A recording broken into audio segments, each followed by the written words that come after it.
how have things changed for you now, where you are at your age now versus maybe where you were 30? Is it more flexible with timing? Is it more or less flexible, even though you're eating quote unquote cleaner? Like, were you ever a 6 meal a day kind of guy, and now you're, don't pay attention to it as much? Or were you ever this person that was saying, okay, like, yeah, I eat a lot of food, but I periodize it around my workout? Are you more relaxed now than you were in the past? Do you focus on that stuff?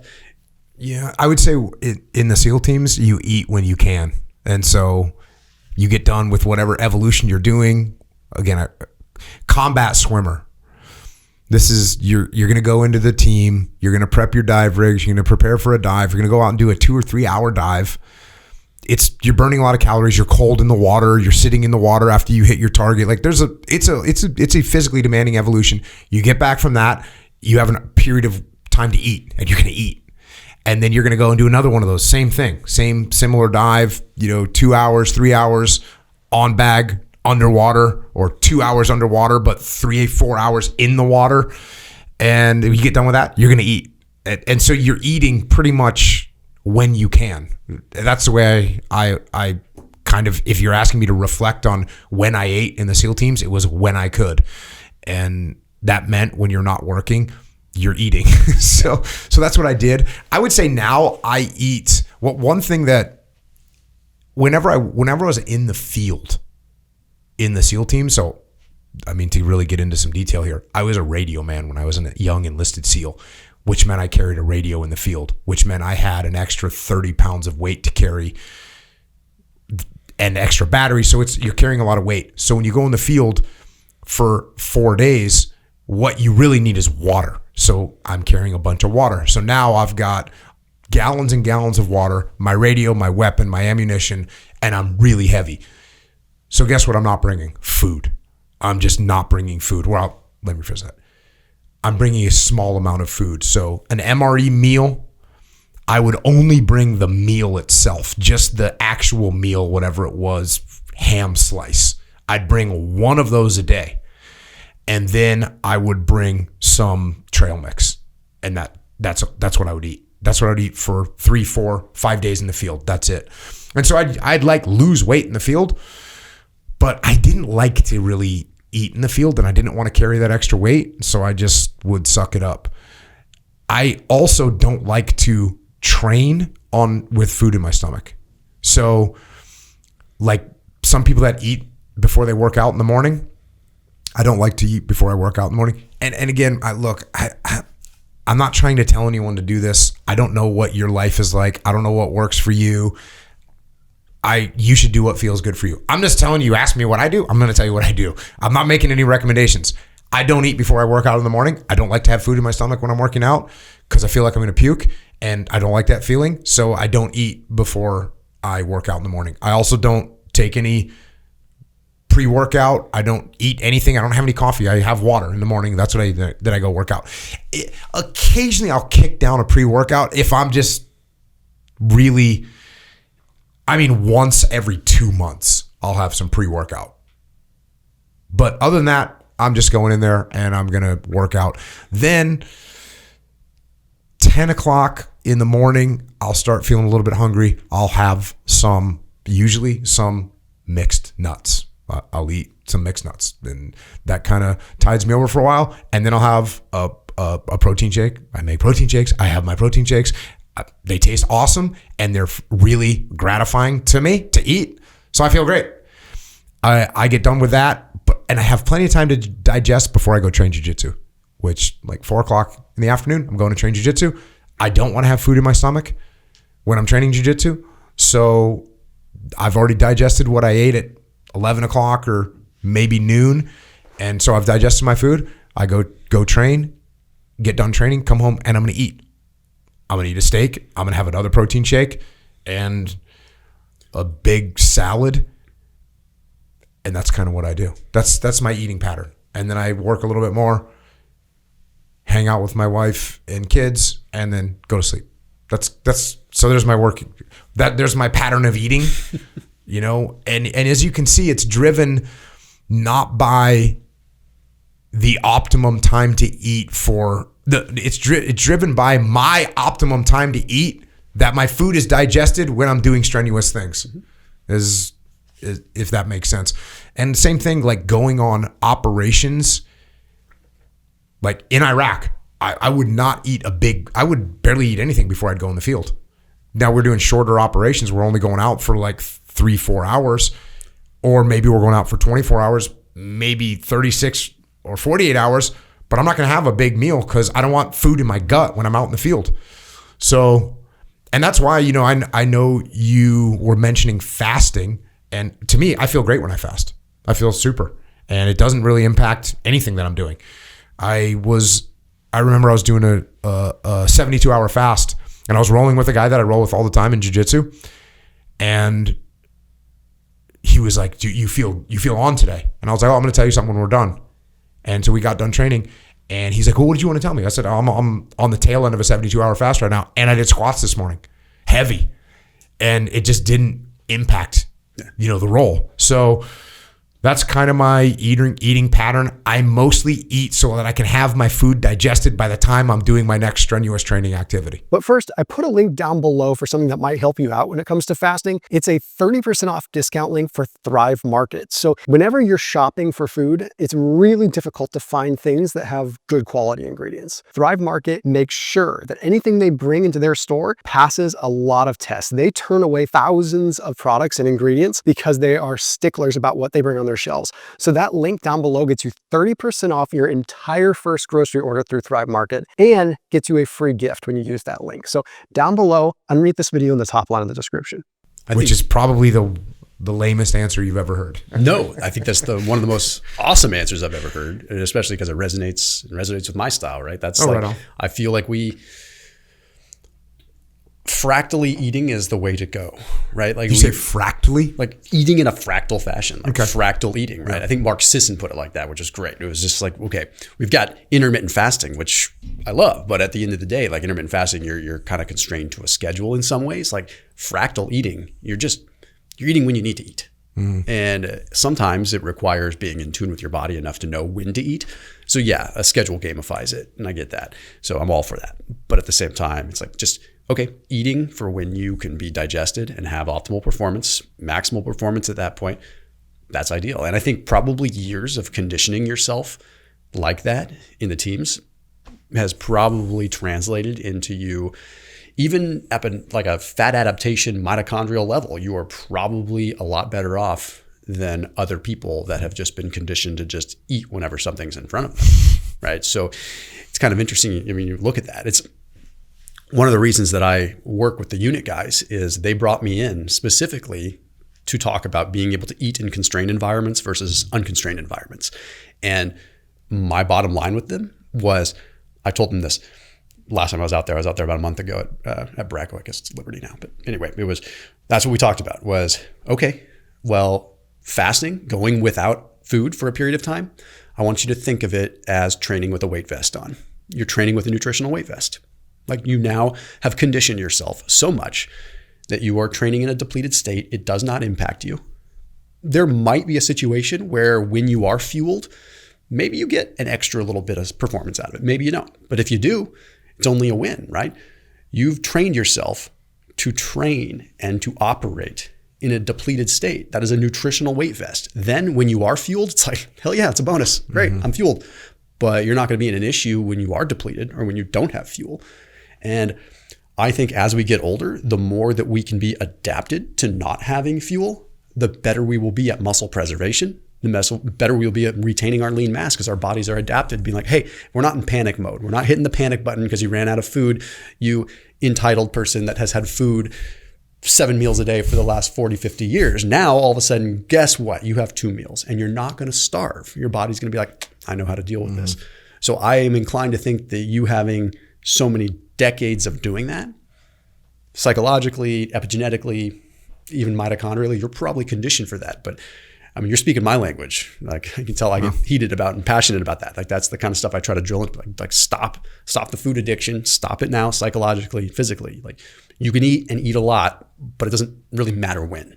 Yeah. And that food addiction is a real thing. That's another thing that I like about fasting is it recalibrates your hunger and it recalibrates your taste buds.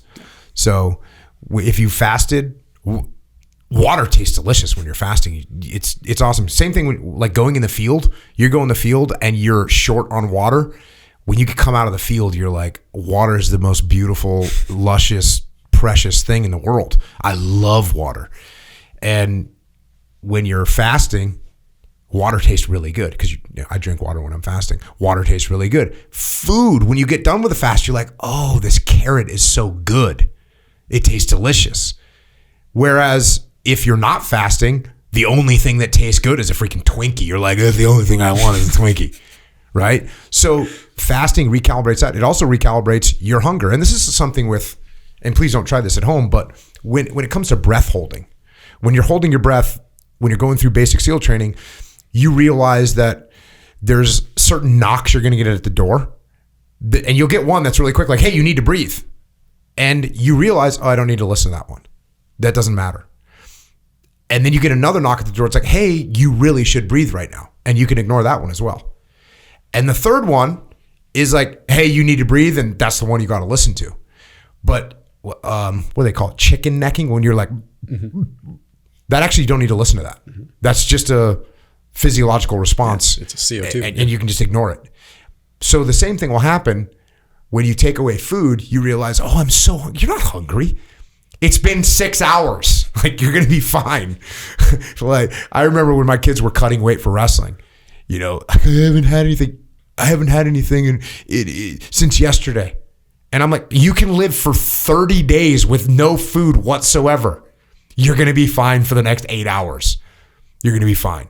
So recalibrate. That's one of the most positive things about fasting is recalibrating your hunger, recalibrating your taste buds.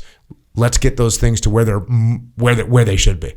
Yeah, no, amen to that. I mean, you look at, and the ability to do hard things in that state, I think that's another place where people get twisted at any age, right? It's like, okay, I haven't had food. I can't push it hard. I mean, one of the most important things to do without food is tell your body that your muscle is relevant. Don't burn it. It's like the difference between someone that's laying on their deathbed, not eating, wasting away, compared to, Dominic D'Agostino, right? I mean, it's like Dr. Dom D'Agostino. I mean, the guy deadlifts, 705 after a 5-day fast? I mean, he's hitting PRs at a 5-day fast, right? So it's like, okay. So does that mean it's psychological? I think there is an element to that, for sure. I think there is in terms of psychological being people thinking they need food, or psychological meaning the performance or enhancements that you might get in fasting. I haven't eaten. I'm feeling weak. I'm not going to be able to max my deadlift today. Yeah, I think Dr. Andy Galpin put it really well when I was talking to him a couple of weeks ago. And this is great coming from him because he and I don't necessarily agree on everything because he's very academic, evidence-based, which I tend to like parallel with that. But I also, let's look what's happening here right now. He even said, if you can't go 24 hours without food, there's a problem. That's ridiculous. There's a problem. Imagine cavemen. Yeah. They were going 3 weeks without food because they didn't kill a freaking saber-toothed tiger or a woolly mammoth or whatever. Yeah. That's totally ridiculous. I could show you reasons why in a fasted state, to an extent, you might have additional performance benefit. Some people would say that's absolute BS. When you look at a lot of the big bodies of literature, yeah, almost all of them suggest that for like that extra 1% performance for an athlete, yeah, having fuel, carbohydrates on board, full glycogen stores, okay, I could see that. But there's such a psychological element with the adrenaline that is pumped out in a fasted state. Like you've got this catecholamine effect where norepinephrine is peaked because you're, especially the deeper into a fast that you get, not to mention ketone bodies that are elevated. There's all kinds of reasons why you're cognitively switched on. So when you're talking about an athlete who can almost unconsciously move that way, it's not taking a whole lot cerebrally for them to like push it. Okay, then I can understand because they've already, their brain isn't necessarily the issue. But for a lot of people where their brain is their main governor for them being able to push it a little bit further, I find a lot of people when they're in a fasted state end up hitting PRs or end up pushing a little harder or going a little longer because their brain is out of their way. Their brain is switched on. They're not telling themselves they can't. And they also don't have the distraction of food because you're thinking about food all the time. What am I going to have post-workout? No, you just do it. Like you just eliminated a variable, go. If you were going to put me in some kind of a physical competition for performance, I would want to be probably 36 hours into a fast. So if I was going to do a jiu-jitsu competition or some kind of a physical event, I'd want to be probably 36 hours into a fast. I think that's where I'd be really ready to crush. And this is sort of like in a general physical thing, because I know that if I was going to do a marathon where your glycogen stores are going to come into play, because I understand that, but I'm talking for, hey, if I'm going to fight you, I'm like, okay, I'm going to do that when I'm 36 hours faster if I had to do it optimally. Yeah, you're switched on. Mm-hmm. You know, the 36-hour fast, they call it a monk fast. And one of the reasons there's a couple of reasons. One of the reasons they call it a monk fast is because the state of Zen you hit at that 36-hour fast. 36 hours, that is a mark where you're just like, I'm calm, I'm good.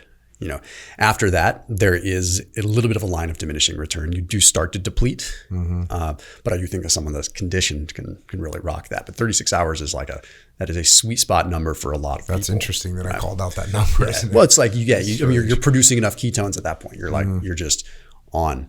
And I think when you look at people that are older, it's they get so scared of that. I think this is going to get dark for a second in some ways, but it's like, I think people, especially when they're older, they think of fasting, they have to have a paradigm shift of how they look at it. They associate it with like death and dying and like, okay, I'm not eating. Like if I'm not eating, I'm dying. Like, no, it's not that way. Like it's an adaptation. You have to get adapted to it. And the older that people get, we talked about this in another video, but they're more fear averse, right? It's like, okay, well, I have years and years of getting hungry and being a nasty person when I'm hungry and I'm hangry and I didn't make good decisions. And like, did you really make bad decisions? Or like, were you really hangry? Or were there a million other things going on and you just associated it with the fact that you didn't eat? A lot of times when people don't eat and they're not consciously not eating, they're only not eating because they have other going on in their lives.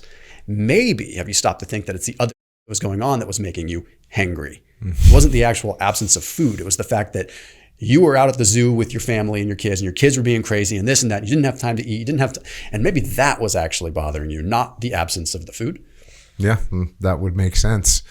I know oftentimes I'll look up in a busy day and I'll just all of a sudden be, well, you know, it's 3:00 in the afternoon or something. And I'm approaching a 24-hour fast just because I was up and busy, worked out, did this thing, had this call, met with this client, don't like to eat before I go and speak to someone. So I'm not, boom, next thing you know, it's 3:00. I haven't eaten and I feel fine. No factor. Yeah. Have you ever looked at calories over the course of, this is what I do, it's kind of fun. Look at them over the course of a week versus the course of a day. I have not. Yeah. Try it. I mean, just like you probably don't count your calories, and I don't recommend you do. It's. I don't want to say it's a waste of time. Some people do definitely need to have that. Like they need to see it, right? Yeah. But if you say, okay, rather than saying I'm going to eat 3,000 calories today, or I'm going to eat 2,000 calories per day, like scrap that. Get a rough idea of it and look how many calories you eat over the course of a week, because that's going to give you a lot of grace. And say that, you know what? When I do that, I realize, wow, some days, shoot, I ate 500 calories that day. But I ate 4,000 that day. At the end of the week, net, I'm right where I need to be. And you almost like think of these miniature bulks and cuts throughout your week. If people need to gamify it, if they need to have that, because we don't have a clock that resets every night at midnight. And I've talked about this so many times in videos. It's just like, we don't. Like, it's like the metabolic, like what window do you want to look at? You want to look at over an hour, over a day, over a week, over a month? You could arguably look at it over a longer period of time. Just where are you netting out, and stop tripping out about, hey, like, I need to eat every X amount of hours. Yeah. Yeah. And I think for me, it's pretty easy for me to tune up what I'm eating. So in other words, let's say I had to cut weight for a jiu-jitsu tournament.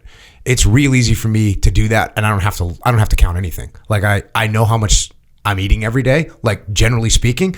Oh yeah. So I'm just going to have half a protein shake in the morning instead of a whole one.